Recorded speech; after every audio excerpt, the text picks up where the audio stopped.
Hi ನಮಸ್ಕಾರ. Welcome back to my channel bee's blogs Kannada. ನಾನು ಇವತ್ತು ನನ್ನ ಬೆಳಗಿನ ವ್ಲಾಗನ್ನು ನಿಮ್ಮ ಜೊತೆ ಶೇರ್ ಮಾಡ್ತಾ ಇದ್ದೇನೆ. ಬೆಳಿಗ್ಗೆ ಎದ್ಬಿಟ್ಟು ನಾನು ನನ್ನ ಕೆಲಸ ಎಲ್ಲ ಮಾಡಿಕೊಂಡೆ, ವಾಕಿಂಗ್ ಹೋಗಿ ಬಂದೆ, ಮತ್ತು ಮನೆಯೆಲ್ಲ ಕ್ಲೀನಿಂಗ್ ಎಲ್ಲ ಇರ್ತದಲ್ಲ ಅದನ್ನೆಲ್ಲ ಮಾಡಿಕೊಂಡೆ. ಈಗ ಫ್ರೆಶ್ ಅಪ್ ಆಗಿ ಸ್ಕಿನ್ ಕೇರನ್ನು ಮಾಡ್ಕೊಳ್ತಾ ಇದ್ದೇನೆ.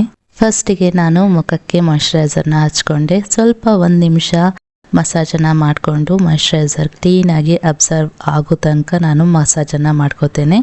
ಆಮೇಲೆ ಲಿಪ್ ಬಾಮನ್ನು ಹಚ್ಕೊಳ್ತೇನೆ. ಬೇಸಿಕ್ ಒಂದು ಸ್ಕಿನ್ ಕೇರನ್ನು ಡೈಲಿ ನಾನು ರೂಢಿ ಮಾಡ್ಕೊಳ್ಳೋದು. ಇದರಿಂದ ಲಾಂಗ್ ಟರ್ಮಲ್ಲಿ ನಮಗೆ ಒಳ್ಳೆ ಬೆನಿಫಿಟ್ ಸಿಗುತ್ತೆ. ಸೆಲ್ಫ್ ಕೇರನ್ನು, ಸ್ಕಿನ್ ಕೇರನ್ನು ಮತ್ತು ಸೆಲ್ಫ್ ಲವ್ವನ್ನು ಮಾಡ್ಕೊಳ್ಳೋದ್ರಿಂದ ತುಂಬ ಒಳ್ಳೆ ಕಾನ್ಫಿಡೆನ್ಸ್ ನಮಗೆ ಸಿಗುತ್ತೆ. ನಮ್ಮ ಮೇಲೆ ಕನ್ನಡಿ ಎದುರು ನಿಂತ್ಕೊಂಡು ಸ್ವಲ್ಪ ಹೊತ್ತು ನಮ್ಮನ್ನು ಪ್ಯಾಂಪರ್ ಮಾಡೋದ್ರಿಂದ ಫೀಲ್ ಗುಡ್ ಹಾರ್ಮೋನು ಜಾಸ್ತಿ ಆಗುತ್ತೆ. ಸೊ ನಾನು ಇದನ್ನು ದಿನ ಅಭ್ಯಾಸ ಮಾಡ್ಕೊಂಡಿದ್ದೇನೆ. ಬೆಳಿಗ್ಗೆ ಎದ್ದು ಸ್ಕಿನ್ ಕೇರ್ ಮತ್ತು ನೈಟ್ ರೊಟೀನ್ ಎರಡನ್ನು ಕೂಡ ನಾನು ಡೈಲಿ ಫಾಲೋ ಮಾಡ್ತೇನೆ. ಸ್ಕಿನ್ ಕೇರ್ ಆದ ನಂತರ ಈಗ ತಲೆಯನ್ನು ಹಚ್ಕೊಳ್ತಾ ಇದ್ದೇನೆ. ತುಂಬ ಜನ ladies, house wife, home maker ಅವ್ರ ಬಗ್ಗೆ ಅವರು ಕೇರನ್ನು ಮಾಡ್ಕೊಳ್ಳೋದೇ ಇಲ್ಲ. ಸೆಲ್ಫ್ ಕೇರ್ ಎಲ್ಲ ತುಂಬ ರ್ಯಾರಾಗಿ ಮಾಡ್ಕೊಳ್ತಾರೆ. ಆದರೆ ಸ್ವಲ್ಪ ನಮಗೆ ಅಂಥ ಟೈಮನ್ನು ತಗೊಂಡು ಸ್ವಲ್ಪ ಹೊತ್ತು ನಮಗೆ ಕೊಟ್ಟು ನಾವು ಸೆಲ್ಫ್ ಕೇರನ್ನು ಮಾಡಿಕೊಂಡ್ರೆ ನಾವು ಕೂಡ ಖುಷಿಯಾಗಿರ್ಬೋದು, ನಮ್ಮ ಫ್ಯಾಮಿಲಿ ಕೂಡ ಖುಷಿಯಾಗಿ ಇರಿಸ್ಕೊಳ್ಬೋದು. ನಾವು ಲೇಡೀಸ್ ಖುಷಿಯಾಗಿದ್ದರೆ ನಮ್ಮ ಫ್ಯಾಮಿಲಿ ಕೂಡ ಖುಷಿಯಾಗಿರ್ತದೆ. ಹಬ್ಬ ಅಂದರೆ ಒಂದು 5 ನಿಮಿಷ ತಗೊಳ್ಳುತ್ತೆ ಇದೆಲ್ಲ ಮಾಡಲಿಕ್ಕೆ. ಇದೆಲ್ಲ ಮಾಡಿಕೊಂಡ್ರೆ ತುಂಬಾ ಖುಷಿಯಾಗಿ ಇರ್ತೇವೆ ನಾವು.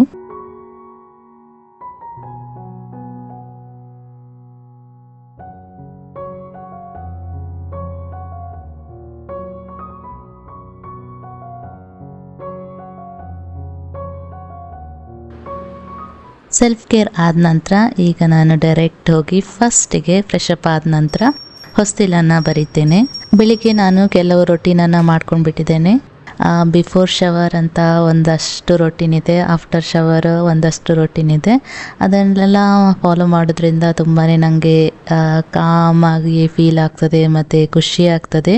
ನನ್ನ ರೊಟೀನಲ್ಲಿ ಕೆಲವೆಲ್ಲ ನನಗೆ ಇಷ್ಟ ಆಗುವ ಕೆಲಸಗಳನ್ನು ಇನ್ಕ್ಲೂಡ್ ಮಾಡ್ಕೊಂಡಿದ್ದೇನೆ. ಇನ್ನು ಕೆಲವು ರೊಟೀನನ್ನು ಮಾಡಿದರೆ ಅದರಿಂದ ನಮಗೆ ತುಂಬ ಹೆಲ್ಪ್ ಆಗುವಂತಹ ರೊಟೀನನ್ನು ಕೂಡ ನಾನು ಇನ್ಕ್ಲೂಡ್ ಮಾಡ್ಕೊಂಡಿದ್ದೇನೆ. ಈಗ ಈ ಹೊಸ್ತಿಲನ್ನು ಬರೆದ್ರೆ ಇದರಿಂದ ನಮಗೆ ಪಾಸಿಟಿವ್ ಎನರ್ಜಿ ಸಿಗ್ತದೆ ಮತ್ತು ನಮ್ಮ ಮನಸ್ಸು ಕಾಮ್ ಆಗಿರ್ತದೆ. ಸೊ ಹಾಗಾಗಿ ಇದನ್ನು ನಾನು ಡೈಲಿ ಮಾಡ್ತೇನೆ. ನನಗೆ ಖುಷಿ ಆಗ್ತದೆ ಇದನ್ನು ಮಾಡುವಾಗ. ನಾವು ಹೊಸ್ತಿಲನ್ನು ಸೇಡಿ ಅಂತ ಹೇಳ್ತಾರೆ, ಅದು ಸಿಗ್ತದೆ. ಅದನ್ನು ತಗೊಂಡು ಬರೆಯೋದು, ಅದರಿಂದ ಬರೆಯೋದು. ನನ್ನಮ್ಮ ಬರೆಯೋದನ್ನೆಲ್ಲ ಸಣ್ಣದಿಂದ ನೋಡಿ ಅದನ್ನೇ ನಾನು ಕೂಡ ಈಗ ನಮ್ಮ ಮನೆ ಹೊಸ್ತಿಲಿಗೆ ಬರೆಯೋದು. ಕೆಲವು ಪದ್ಧತಿಯಲ್ಲೆಲ್ಲ ಹೊರಗಡೆ ಕೂತ್ಕೊಂಡು ಹೊಸ್ತಿಲನ್ನು ಬರೀತಾರೆ.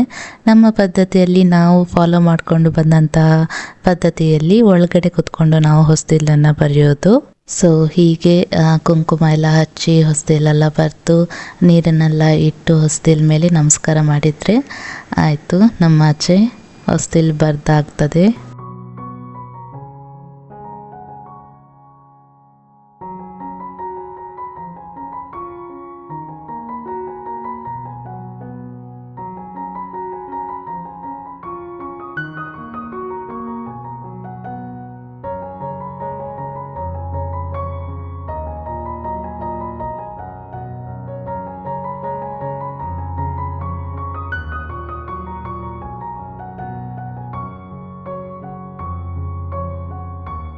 ಹೊಸ್ತಿಲ್ ಬರೆದಾದ ನಂತರ ಸಣ್ಣದಾಗಿ ನಾನು ರಂಗೋಲಿ ಹಾಕ್ತೇನೆ.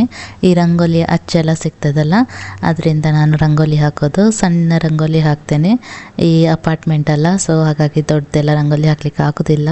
ಜಾಗ ಸಣ್ಣದಿರೋದ್ರಿಂದ ಸಣ್ಣ ರಂಗೋಲಿ ಹಾಕಿ ಅದಕ್ಕೂ ಕೂಡ ಕುಂಕುಮ ಅರಿಶಿನ ಇಡ್ತೇನೆ. ಇದನ್ನೆಲ್ಲ ಮಾಡುವಾಗ ನನಗೆ ಒಂಥರ ಮೆಡಿಟೇಷನ್ ಮಾಡಿದ ಫೀಲ್ ಆಗ್ತದೆ. ಸೊ ಹಾಗಾಗಿ ಇದು ನನ್ನ ಇಷ್ಟದ ರೊಟೀನು.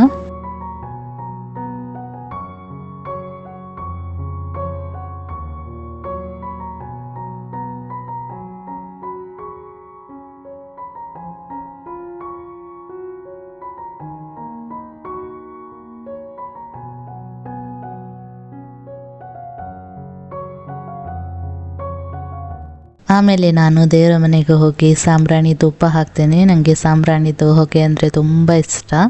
ಸೊ ಸಾಂಬ್ರಾಣಿ ಹಾಕಿ ಎಲ್ಲ ಫುಲ್ ಕೋಣೆಗೆ ಅದರ ಹೊಗೆ ಎಲ್ಲ ಹಾಕ್ತೇನೆ. ಸಾಂಬ್ರಾಣಿ ಹಾಕಿಬಿಟ್ಟು ಒಂದು 10 ನಿಮಿಷ ಅಲ್ಲೇ ಕೂತ್ಕೊಂಡು ನಾನು ಮೆಡಿಟೇಷನ್ ಮಾಡ್ತೇನೆ. ಆಮೇಲೆ ಅದನ್ನು ಸಾಂಬ್ರಾಣಿನ ಎಲ್ಲ ಕೋಣೆಗೆ ತಗೊಂಡೋಗಿ ಅದರ ಧೂಪನ ಹಾಕ್ಕೊಂಡು ಬರ್ತೇನೆ. ಸಾಂಬ್ರಾಣಿ ಹೊಗೆಯಿಂದ ತುಂಬಾ ಬೆನಿಫಿಟ್ ಉಂಟು. ಇದು ಏರ್ನ ಪ್ಯೂರಿಫೈ ಮಾಡ್ತದೆ, ಮನೆನ ಕ್ಲೀನ್ಸ್ ಮಾಡ್ತದೆ, ಮತ್ತು ಜೇಡ ಎಲ್ಲ ಕಟ್ಟಲಿಕ್ಕೆ ಬಿಡೋದಿಲ್ಲ, ಈ ಇನ್ಸೆಕ್ಟ್ಸ್ ಎಲ್ಲ ಬರಲಿಕ್ಕೆ ಬಿಡೋದಿಲ್ಲ, ಮತ್ತು ಮನೆಯಲ್ಲಿ ನೆಗೆಟಿವ್ ಎನರ್ಜಿ ಎಂತಾದಿದೆ ಅದನ್ನು ಕೂಡ ದೂರ ಮಾಡ್ತದೆ. ಹಾಗಾಗಿ ಸಾಂಬ್ರಾಣಿನ ನಾನು ಡೈಲಿ ಹಾಕ್ತೇನೆ. ಅದರ ಪರಿಮಳ ಕೂಡ, ಘಾಟ್ ಕೂಡ ನನಗೆ ತುಂಬ ಇಷ್ಟ ಆಗ್ತದೆ.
ಆಮೇಲೆ ಈಗ ತಿಂಡಿ ಮಾಡಲಿಕ್ಕೆ ಬಂದೆ. ಇವತ್ತಿನ ತಿಂಡಿಗೆ ಉಪ್ಪಿಟ್ಟು ಮಾಡ್ತಾ ಇದ್ದೇನೆ. ನನಗೆ ಉಪ್ಪಿಟ್ಟು ತುಂಬ ಇಷ್ಟ ಇರಲಿಲ್ಲ. ನನ್ನ ಹಸ್ಬೆಂಡ್ಗೆ ಉಪ್ಪಿಟ್ಟು ಅಂದರೆ ತುಂಬ ಇಷ್ಟ. ಸೊ ಅವರಿಗೆ ಮಾಡಿಕೊಟ್ಟು ಈಗ ನನಗೆ ಸಹ ಉಪ್ಪಿಟ್ಟು ಅಂದರೆ ಇಷ್ಟ ಆಗಿದೆ. ಕೆಲವೊಮ್ಮೆ ಪ್ಲೇನ್ ಉಪ್ಪಿಟ್ಟು ಮಾಡ್ತೇನೆ, ಇನ್ನು ಕೆಲವೊಮ್ಮೆ ಈ ಥರ ವೆಜಿಟೇಬಲ್ ಎಲ್ಲ ಹಾಕಿ ಮಾಡ್ತೇನೆ. ಇವತ್ತು ತುಂಬ ವೆಜಿಟೇಬಲ್, ಈರುಳ್ಳಿ, ಟೊಮೆಟೊ, ಕ್ಯಾರೆಟ್ ಮತ್ತು ಈ ಗ್ರೀನ್ ಪೀಸ್, ಸ್ವೀಟ್ ಕಾರ್ನ್ ಅದೆಲ್ಲ ಹಾಕಿ ಮಾಡ್ತಾ ಇದ್ದೇನೆ. ನಾರ್ಮಲ್ ಉಪ್ಪಿಟ್ಟು ಮಾಡ್ತಾರಲ್ವ ಹಾಗೇನೆ ಮಾಡ್ತಾ ಇದ್ದೇನೆ. ಆಚೆ ಸೈಡಲ್ಲಿ ಬೆಂಡೆಕಾಯಿ ಮಧ್ಯಾಹ್ನಕ್ಕೆ ಫ್ರೈ ಮಾಡುವ ಅಂತ ಬೆಂಡೆಕಾಯಿನ ಚಂದ ಮಾಡಿ ತೊಳೆದು ಇಟ್ಟೆ. ಅದರ ನೀರಿನ ಅಂಶ ಎಲ್ಲ ಹೋಗಲಿ ಅಂತ. ನೀರಿದ್ದರೆ ಅದರ ಫ್ರೈ ಎಲ್ಲ ಮಾಡಿದರೆ ನೀರೆಲ್ಲ ಹೀರ್ಕೊಂಡು ಬಿಡ್ತದೆ. ಸೊ ಬೆಳಿಗ್ಗೆನೆ ಅದನ್ನು ಚಂದ ಮಾಡಿ ವಾಶ್ ಮಾಡಿ ಇಟ್ಟರೆ ಮಧ್ಯಾಹ್ನ ಆಗುವಾಗ ನೀರಿನ ಪಸೆ ಎಲ್ಲ ಹೋಗ್ತದೆ. ಗ್ಯಾಸ್ ಆನ್ ಮಾಡುವಾಗ ಕಿಟಕಿ ಎಲ್ಲ ಓಪನ್ ಮಾಡ್ಕೊಂಡು ಬಿಡ್ತೇನೆ. ಈ ವೆಂಟಿಲೇಷನ್ಗೂ ಕೂಡ ಒಳ್ಳೆಯದಾಗ್ತದೆ ಮತ್ತು ಸೇಫ್ಟಿಗೆ ಸಹ ಒಳ್ಳೆಯದಲ್ವಾ. ಫಸ್ಟಿಗೆ ನಾನು ಬಾಣಲೆಯಲ್ಲಿ ರವೆನ ಹುರ್ಕೊಳ್ತೇನೆ, ಡ್ರೈ ರೋಸ್ಟ್ ಮಾಡ್ಕೊಳ್ತೇನೆ. ಆಮೇಲೆ ಅದಕ್ಕೆ ಒಗ್ಗರಣೆ ಹಾಕಿ ತರಕಾರಿನೆಲ್ಲ ಹಾಕಿ ನೀರು ಹಾಕಿ ಚಂದ ಮಾಡಿ ಬೇಯಿಸಿದರೆ ನಾರ್ಮಲ್ ಉಪ್ಪಿಟ್ಟು ರೆಡಿ ಆಗಿಬಿಡ್ತದೆ. ಅದನ್ನು ಈಗ ಮಾಡ್ಕೊಳ್ತಾ ಇದ್ದೇನೆ. ನನಗೆ ಈ ಬಾಂಬೆ ರವೆ ಉಪ್ಪಿಟ್ಟಿಗಿಂತಲೂ ಈ ಬನ್ಸಿ ರವೆ ಉಪ್ಪಿಟ್ಟು ತುಂಬಾ ಇಷ್ಟ ಆಗ್ತದೆ, ತುಂಬ ಟೇಸ್ಟ್ ಆಗ್ತದೆ ಅದರಿಂದ ಮಾಡಿದರೆ. ಅದೇ ಇವತ್ತು ನಾನು ಮಾಡ್ತಾ ಇದ್ದೇನೆ. ಈ ಬಾಂಬೆ ರವದಲ್ಲಿ ಉಪ್ಪಿಟ್ಟು ಮಾಡಿದರೆ ಸ್ವಲ್ಪ ಚಿಕ್ಕಾಗ್ತದೆ ಬೆಂದ ನಂತರ. ಅದೇ ಈ ಬನ್ಸಿ ರವದಲ್ಲಿ ಮಾಡಿದರೆ ಉದುರಾಗಿ ಒಳ್ಳೆದಾಗ್ತದೆ, ತಿನ್ನುವಾಗ ಖುಷಿ ಆಗ್ತದೆ. ಯಾರಿಗೆಲ್ಲ ಉಪ್ಪಿಟ್ಟು ಅಂದರೆ ಇಷ್ಟ ಇರೋದಲ್ಲ ನೋಡಿ, ಅವರು ಬನ್ಸಿ ರವದಲ್ಲಿ ಉಪ್ಪಿಟ್ಟು ಮಾಡಿ ತಿಂದರೆ ಉಪ್ಪಿಟ್ಟು ಅವರ ಫೇವ್ರೇಟ್ ಆಗಿಬಿಡ್ತದೆ. ಅಷ್ಟು ರುಚಿ ಆಗ್ತದೆ ಅದರಲ್ಲಿ ಮಾಡಿದರೆ.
ನಮ್ಮಲ್ಲಿ ಹಸಿ ಕಸ ಎಲ್ಲ ವೇಸ್ಟ್ ಆಗೋದಿಲ್ಲ, ಮತ್ತು ಎಂತಾದರೂ ಪದಾರ್ಥ ಎಲ್ಲ ಜಾಸ್ತಿ ಉಳಿದ್ರೆ ಅದು ಕೂಡ ವೇಸ್ಟ್ ಆಗೋದಿಲ್ಲ.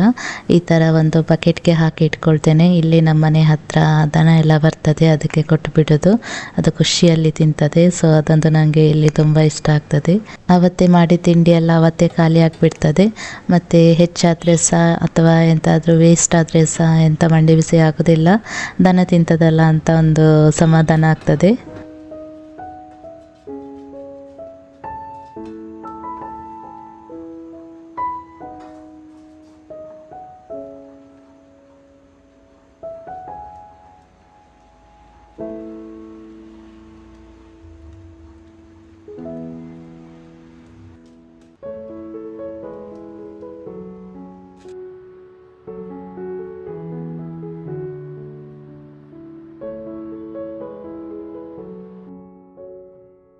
ಈಗ ಉಪ್ಪಿಟ್ಟು ಸಹ ರೆಡಿ ಆಯಿತು. ಈಗ ಚಂದ ಮಾಡಿ ಬಾರಿಸಿದ್ರೆ ಸರಿ. ತುಂಬ ಒಳ್ಳೆಯದಾಗಿತ್ತು ಟೇಸ್ಟ್ ಮಾತ್ರ. ಈಗ ಚಂದ ಮಾಡಿ ಕುತ್ಕೊಂಡು ತಿಂಡಿ ತಿನ್ನೋದು. ತಿಂಡಿ ತಿನ್ನುವಾಗ ನಾನು ಟಿ ವಿ ನೋಡೋದಿಲ್ಲ. ಟಿ ವಿ ನೋಡ್ತಾ ತಿಂಡಿ ತಿಂದರೆ ಎಂತ ಆಗ್ತದೆ ಅಂದರೆ ತಿಂದದ್ದೇ ಗೊತ್ತಾಗೋದಿಲ್ಲ, ಹೊಟ್ಟೆನೇ ತುಂಬುವುದಿಲ್ಲ. ನೋಡ್ತಾ ನೋಡ್ತಾ ತಿಂತಾ ಇರ್ತೇವೆ, ಆದರೆ ರುಚಿ ಸಹ ಗೊತ್ತಾಗೋದಿಲ್ಲ. ಮತ್ತು ಎಷ್ಟು ಹಾಕಿದರೆ ಸಹ ಮತ್ತೆ ಸ್ವಲ್ಪ ಹೊತ್ತು ಬಿಟ್ಟಾದಮೇಲೆ ಪುನಃ ಹಸಿವಾದಾಗೆ ಆಗ್ತದೆ. ಸೊ ಹಾಗಾಗಿ ಟಿ ವಿ ನೋಡದೆ ನಾವು ಹಾಗೆ ಕೂತ್ಕೊಂಡು ತಿಂದರೆ ರುಚಿ ಸಹ ಗೊತ್ತಾಗ್ತದೆ, ಚಂದ ಹೊಟ್ಟೆ ತುಂಬ ತಿನ್ಬೋದು, ಮತ್ತು ಹೊಟ್ಟೆ ಸಹ ಫುಲ್ ಆಗ್ತದೆ. ಸೊ ಹಾಗಾಗಿ ಟಿ ವಿನೇ ಒಂದು ನೋಡೋದಿಲ್ಲ ತಿಂಡಿ ತಿನ್ನುವಾಗ. ತಿಂಡಿ ತಿಂದ ನಂತರ ಅಮೆಝಾನಿಂದ ಕೆಲವು ಐಟಮ್ಸ್ನೆಲ್ಲ ಆರ್ಡ್ರ್ ಮಾಡಿದ್ದೆ, ಮನೆಗೆ ಬೇಕಾದದ್ದು ಮತ್ತು ಸ್ಕಿನ್ ಕೇರ್ ಐಟಮ್ಸ್ ಎಲ್ಲ ಅದೆಲ್ಲ ಬಂದಿತ್ತು ಈಗ. ಸೊ ಅದನ್ನೆಲ್ಲ ಓಪನ್ ಮಾಡಿ ನೋಡ್ತಾ ಇದ್ದೇನೆ. ಫಸ್ಟಿಗೆ ಈ ಲೇಬಲನ್ನು ಓಪನ್ ಮಾಡಿದೆ. ಈ ಗ್ಲಾಸ್ ಜಾರ್ ಬಾಟಲ್ಗೆಲ್ಲ ಹಾಕ್ತಾರಲ್ಲ ಲೇಬಲ್, ಅದನ್ನು ಮಾಡಿದ್ದೆ ಆರ್ಡರ್. ಅದು ಬಂದಿದೆ, ಅದನ್ನು ನೋಡ್ತಾ ಇದ್ದೇನೆ. ಈ ಕಿಚನ್ಗೆ ಗ್ಲಾಸ್ ಜಾರಲ್ಲಿ ಹಿಟ್ಟೆಲ್ಲ ಹಾಕಿಟ್ರೆ ಯಾವ ಹಿಟ್ಟು ಅಂತಲೇ ಗೊತ್ತಾಗೋದಿಲ್ಲ. ಸೊ ತುಂಬ ಜೋಳದ ಹಿಟ್ಟು, ಗೋಧಿ ಹಿಟ್ಟು ಮತ್ತು ಈ ಬಾಜ್ರಾ ಅದೆಲ್ಲ ಒಂದೇ ಥರ ಕಾಣ್ತದೆ. ಸೊ ಹಾಗಾಗಿ ಈ ಥರ ಲೇಬಲ್ ಹಾಕಿಬಿಟ್ರೆ ರಗಳೆ ಇಲ್ಲಲ್ಲ, ಎಲ್ಲ ಗೊತ್ತಾಗ್ತದಂತ ಈ ಥರ ಲೇಬಲನ್ನು ತಗೊಂಡೆ. ಆಮೇಲೆ ಈ ಥರ ಗ್ಲಾಸ್ ಜಾರನ್ನು ಆರ್ಡ್ರ್ ಮಾಡಿದ್ದೆ. ಮುಂಚೆ ಸಹ ಇದನ್ನೇ ಆರ್ಡ್ರ್ ಮಾಡಿದ್ದೆ, ಒಳ್ಳೆಯದುಂಟು ಇದು. ಸೊ ಇನ್ನೂ ಕೂಡ ಬೇಕಿತ್ತು ಸ್ವಲ್ಪ ಈ ಕಾಳೆಲ್ಲ ಹಾಕಲಿಕ್ಕೆ. ಸೊ ಅದನ್ನು ಆರ್ಡ್ರ್ ಮಾಡಿದ್ದೆ. ಆಮೇಲೆ ಸ್ವಲ್ಪ ಸ್ಕಿನ್ ಕೇರನ್ನು ಆರ್ಡ್ರ್ ಮಾಡಿದ್ದೆ. ಈ ಸಿರಮ್ಮು, ಫೇಸ್ ಸಿರಮ್ ಮತ್ತು ಹೇರ್ ಸಿರಮ್ ಆರ್ಡ್ರ್ ಮಾಡಿದ್ದೆ. ಅದನ್ನು ಇಲ್ಲಿ ತೆಗೆದು ನೋಡ್ತಾ ಇದ್ದೇನೆ. ಈ ಹೇರ್ ಗ್ರೋತ್ ಸಿರಮ್ ಬಗ್ಗೆ ತುಂಬ ರಿವ್ಯೂ ಎಲ್ಲ ನೋಡ್ತಾ ಇದ್ದೆ, ತುಂಬ ಒಳ್ಳೇದುಂಟು ಅಂತೆಲ್ಲ ಹೇಳ್ತಾ ಇದ್ರು. ಸೊ ಹಾಗೆ ನೋಡುವ ಅಂತ ಆರ್ಡರ್ ಮಾಡಿದ್ದೆ, ಇನ್ನು ನೋಡ್ಬೇಕು ಹೇಗುಂಟು ಅಂತ. ಆಮೇಲೆ ನನ್ನ ಸನ್ಸ್ಕ್ರೀನ್ ಖಾಲಿ ಆಗಿತ್ತು. ಸೊ ಅದನ್ನು ಆರ್ಡ್ರ್ ಮಾಡಿದ್ದೆ. ಈ ಪ್ಯಾಕ್ ಆಫ್ 2 ಬರ್ತದೆ ಆಫರಲ್ಲಿ. ಸೊ ಅದನ್ನೇ ಆರ್ಡ್ರ್ ಮಾಡೋದು ನಾನು. ಅದು ಕೂಡ ಬಂದಿತ್ತು. ಸೊ ಇಷ್ಟೆಲ್ಲ ಐಟಮ್ನ ಆರ್ಡ್ರ್ ಮಾಡಿದ್ದೆ. ಎಲ್ಲ ಸರಿ ಉಂಟಲ್ಲ ಅಂತ ನೋಡಿ, ಅದರ ಎಕ್ಸ್ಪೈರಿ ಡೇಟು, ಅದರ ಇಂಗ್ರೀಡಿಯೆಂಟ್ ಎಲ್ಲ ನೋಡಿ ಅದರ ಪ್ಲೇಸಲ್ಲಿ ಅದನ್ನು ತೆಗೆದಿಟ್ಟೆ. ಇದಾಗಿತ್ತು ಇವತ್ತಿನ ವ್ಲಾಗ್. ಈ ವಿಡಿಯೋ ಇಷ್ಟ ಆಯಿತು ಅಂತ ಭಾವಿಸ್ತೇನೆ. ಇಷ್ಟ ಆಗಿದ್ದರೆ ಗೊತ್ತುಂಟಲ್ಲ, ನನ್ನ ಚಾನಲ್ನ ಸಬ್ಸ್ಕ್ರೈಬ್ ಮಾಡಿ, ಈ ವಿಡಿಯೋಗೊಂದು ಲೈಕ್ ಕೊಡಿ. ನಾನು ಇನ್ನೊಂದು ವಿಡಿಯೋ ಜೊತೆ ಮತ್ತೆ ನಿಮ್ಮ ಮುಂದೆ ಬರ್ತೀನಿ. ಅಲ್ಲಿವರೆಗೂ ನಗ್ನಗ್ತಾ ಇರಿ. ರಾಮ್ ರಾಮ್.